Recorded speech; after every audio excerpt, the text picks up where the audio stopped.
the drone attached to the lunchbox?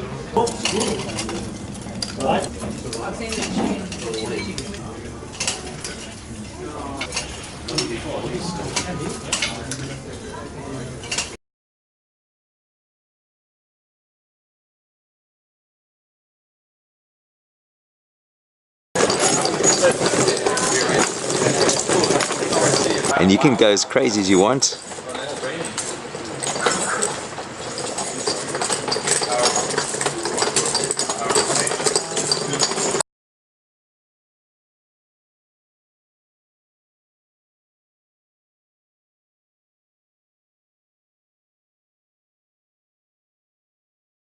When we had a special program funded by the Australia Council in 1983, 84, 85, 86. And Moira, of the 4 artists in residence, is distinguished in that she has invented her own musical instrument called the alemba, which is a keyboard-operated percussion instrument.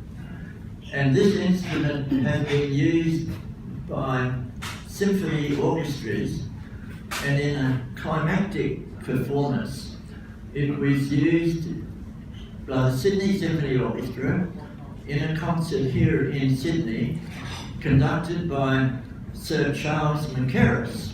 And Sir Charles Mackerras at the time was conductor of the London Philharmonic Orchestra.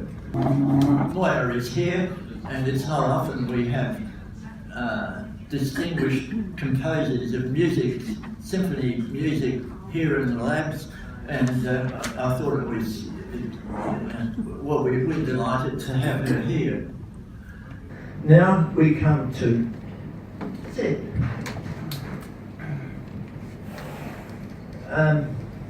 Sid will talk about what he's doing. I would just mention that Sid has been inspired by random events such as mutations that occur in evolution which cause all sorts of things, some of which are beneficial. He's got here 2 machines which he's going to have working together, which will interact and maybe produce random things which will produce art. Now, he said that he's never run this before. My God, he's sure as hell not a physicist. We wouldn't dare to do anything that hasn't run before. But this is his finale performance. We're very pleased to have had him here. In my view, art and science and physics are investigations of very complex physical phenomena, and we just like it that despite the stringencies of economics, we can have guys like Sid here and do a little bit of fun things on art. But before that, I think Moira will say a sentence. Just a sentence. It's wonderful to be back here. I finally left the CSIRO when Paul Drew retired, and that was the only way the CSIRO managed to get rid of me. We stopped coming to the canteen in case people realised that we were still hanging about, or that I was still hanging about. I became a back door girl. I'd sneak around the back and get into the workspaces that way. But it was such a thrill. I got a thrill every single time I came to the CSIRO. I always, as an artist, felt that I belonged, that I fitted in strangely. Everybody was just so amazingly nice. And it's lovely to be back here today and to come and visit and see something that I've got to know as Steve. What's this Sid stuff? Sorry, yeah. As John said, artists have strange ways. So, okay. Yeah. Okay, so I'm delighted to be back here again to celebrate with Sid stroke Steve and to watch his work. Thank you. Thank you, Moira. And now, Sid, it's over to you. Thank you, John. And I must say, on that first day when you came over to me and filled me on the history of art and It is loud. Should I take that away? On the history. Oh, okay. Too close, all right. So when John filled me on the history of art and science, and as it's actually happened here at CSIRO in the 1980s, it felt amazing to know that there was this kind of history that had happened. And then when I tracked Moya down, what a pleasant surprise that was, and it's just quite, I think, for me, very special to see that continuity and to have, I mean, I think it's just terrific to have Moya actually come all the way through here today. So it's just a very special thing. So Moya, thank you for coming out here today. Wonderful. So, while we are, okay, the other thing I want to say, I don't want to take too much time in the rambling, which I can. I used to lecture, so I can ramble for a long time. I've just been overwhelmed by the generosity of the people at CSIRO and the National Measurement Institute in entertaining this, let's call it an imposition, an artist imposing their ideas upon a system and hoping to kind of generate some sort of response to that system and try and, you know, tap into what happens. As it happens, I was a scientist, and I love scientists. I mean, I just do. I love the way they see things, how they observe. I try to invite you to measure. So I love the way that you see. You're going to see things differently to how other people see things. And I was really interested to see what would evolve if and my only plan here is to have something that's regular, and then it generates other things, and that's usually going to be irregularity. It's not regular, it's going to be irregular. So I was interested to see how that would evolve in the place that I'm interested in being at. So I've been here for a month. I've had fantastic visits to various labs. Shane took me to the superconducting lab, Frederick Ems to the high voltage lab. I had a fantastic time with Greg Small in his capacitance laboratory, and I'm sure I'm forgetting somebody out. But it's been a great privilege. So I just want to really thank you for taking the time, for providing materials. So as you can see, there are two machines here, right? Let's get to the kind of meat of what this is. I'm very nervous. I'm going to tell you that because I pretty much spent all of last night awake.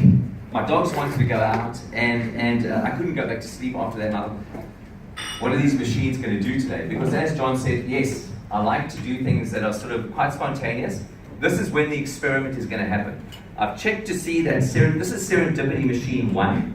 Which I recognize to be a portrait of my nervous system interacting with scientists at CSIRO.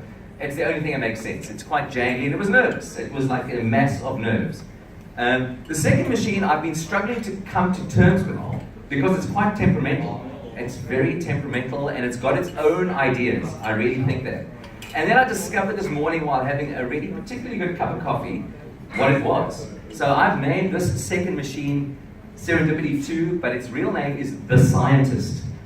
Because for me, it embodies what I think, what I feel.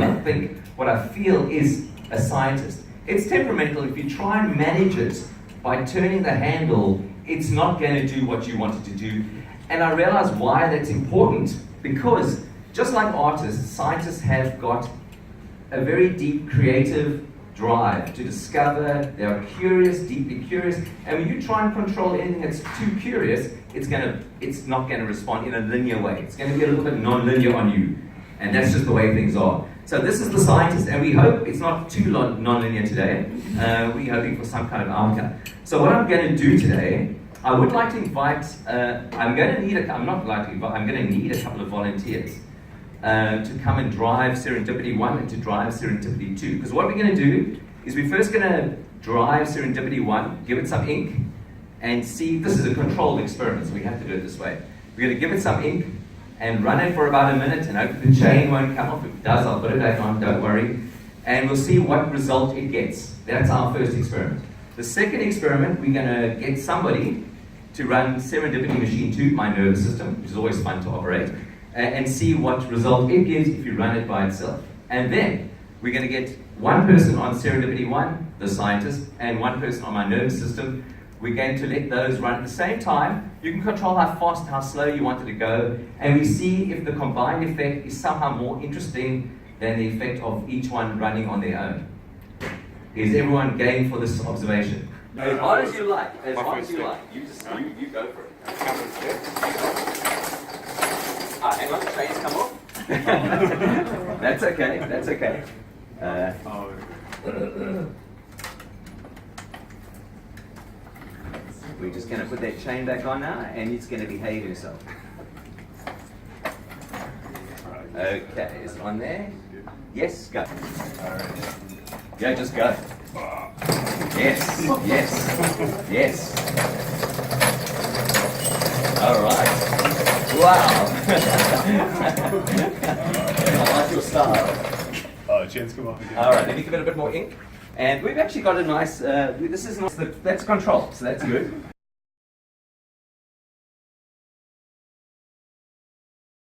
And going to move this across. I'll fix it now, but while I'm fixing that, we can just do this one. Okay. So who's going to operate this one? Any volunteers for? Wonderful.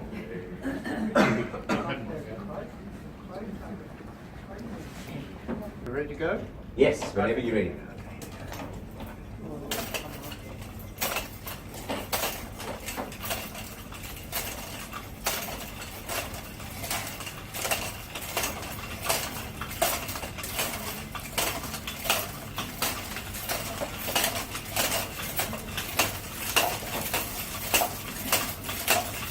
Not too much. That's it. Oh, that's nice, nice boy. Beautiful, beautiful. Wow. Okay, I think it's run out. All right, I think. Okay, beautiful. So these, if anyone wants to come have a look, these are the two drawings generated by these two processes. So there's our control.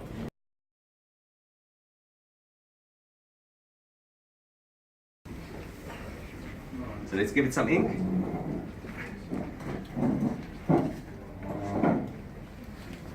Okay, whenever you are ready.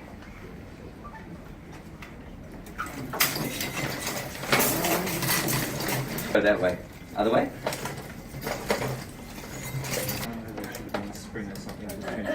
Yeah? Or maybe pull it back yourself a little Try bit. now, let me just put my hand in there, that sometimes helps. Hang on. Alright, yeah, it should go now. Better. Just like real science. Cannot control chaos. Okay, I wonder if, alright. One more bit of ink. That's where it drops off. That point just drops below because it's too. Yeah, I know. It's like needs a spring or something to tension part of it. Can you Yeah. can someone hold it there? I can try and hold this. Greasy. Yeah, greasy. I'll do it. I think you want to double press Yeah. rubby hands. Alright, you go? Yeah. Okay, let's go. Yeah, push through. Ah, It's coming off. it's a little bit too high. Hang on. It's running. Oh, this has gone up now. Yep. But no, that's the right thing, Joe. That's it. End of it. Alright. Okay. Alright.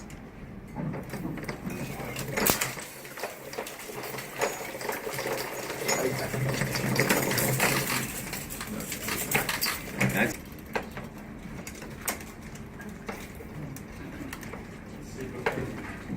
So I think this is okay, let's see what we can do.